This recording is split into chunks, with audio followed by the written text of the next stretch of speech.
نحمده ونصلي على رسوله الكريم أما بعد أعوذ بالله السميع العليم من الشيطان الرجيم بسم الله الرحمن الرحيم وأتموا الحج والعمرة لله فإن أحصرتم فما استيسر من الحج ولا تحلقوا رؤوسكم حتى يبلغ الحدي محله فمن كان منكم مريضا أو به أذى من رأسه ففدية من صيام أو صدقة أو نسك فإذا منتم فمن تمتع بالعمرة إلى الحج فما استيسر من الحج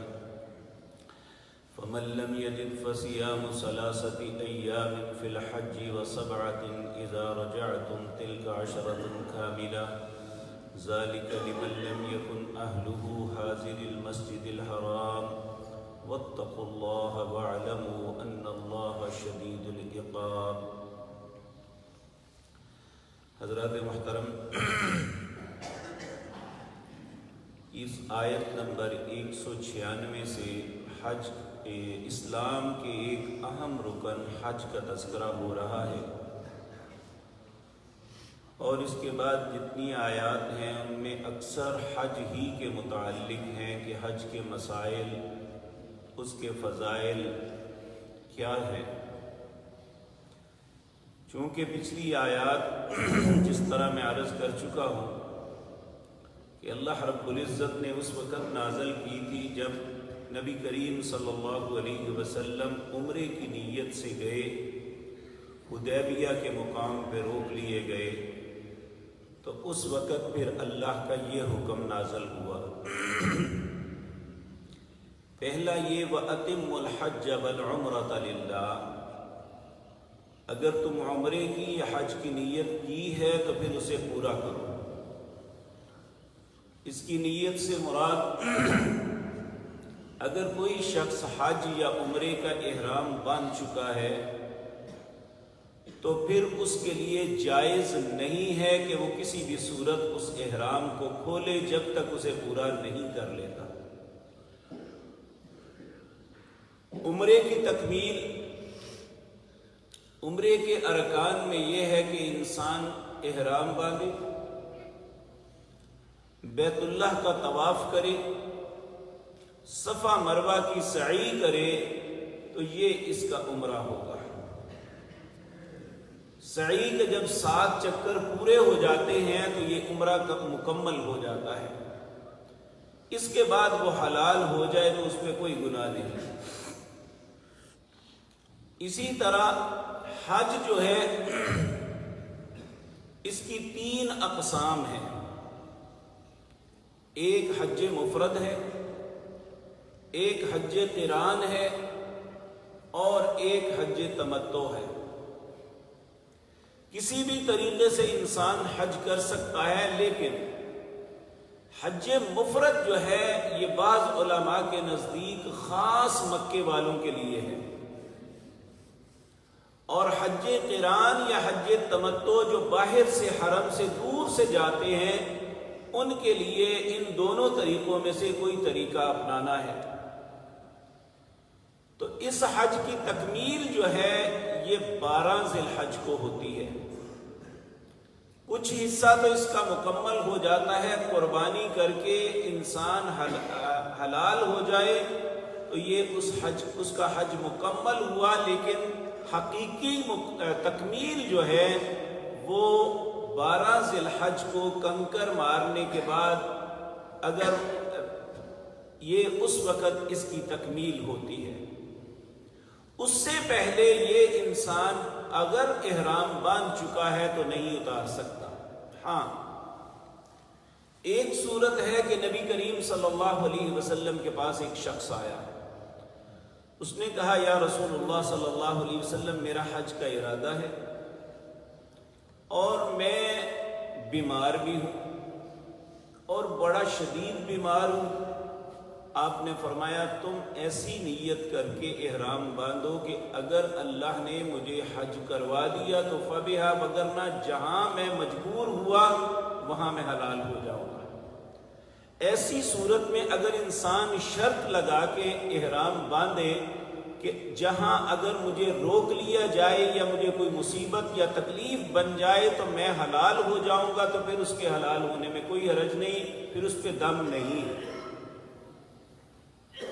اب یہاں پہ نبی کریم صلی اللہ علیہ وسلم چونکہ احرام باندھ کے آئے تھے،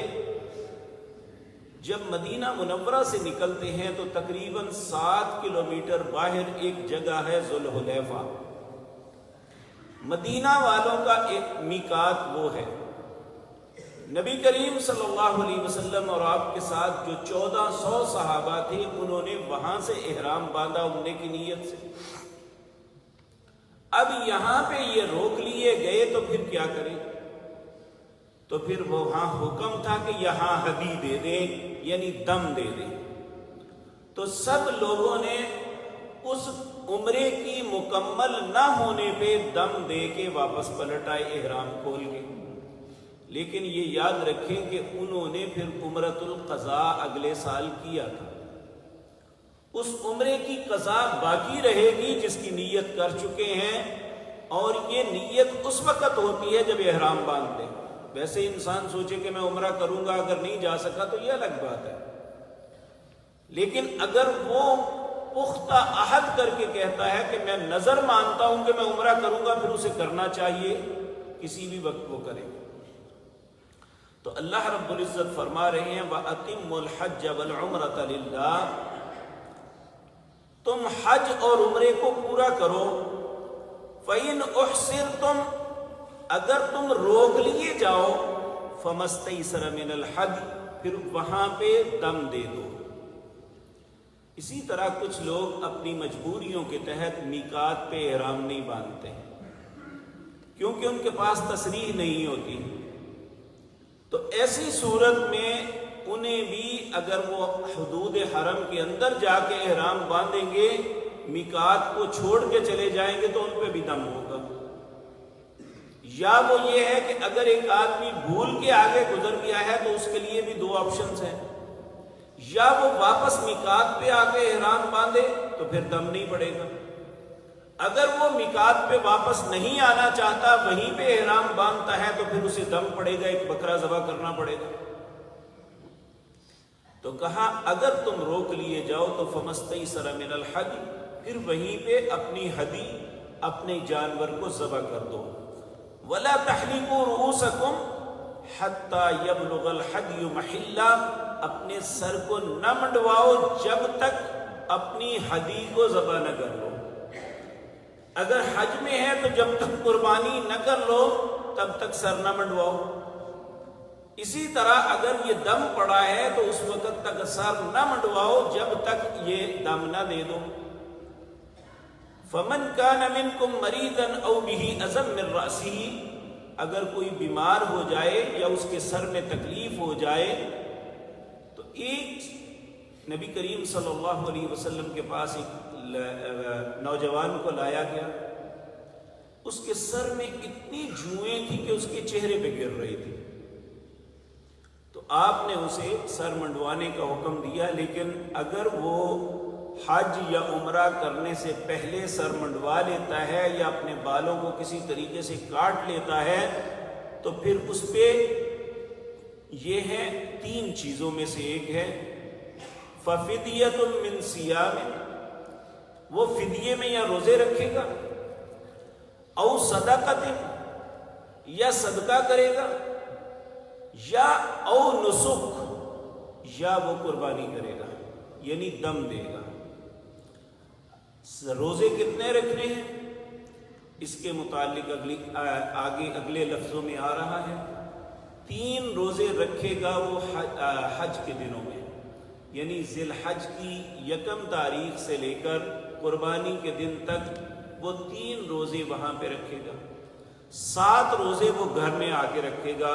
تِلْکَ عَشَرَةٌ کاملہ، یہ 10 روزے مکمل ہو جائیں گے تو یہ اس کے اس دم کا یا جو قربانی نہیں دے سکا اس کا عوض ہوگا۔ یا صدقہ ہے،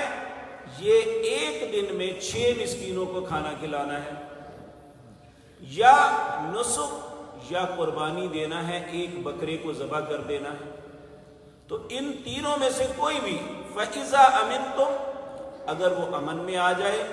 فمن تمتع، امن کے دنوں میں ہو، فمن تمتع بالعمرۃ الی الحج، اس نے حج تمتع کا نیت کی ہوئی ہے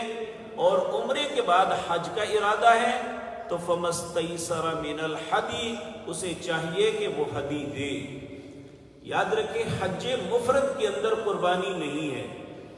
عمرے کے اندر ویسے قربانی نہیں ہے۔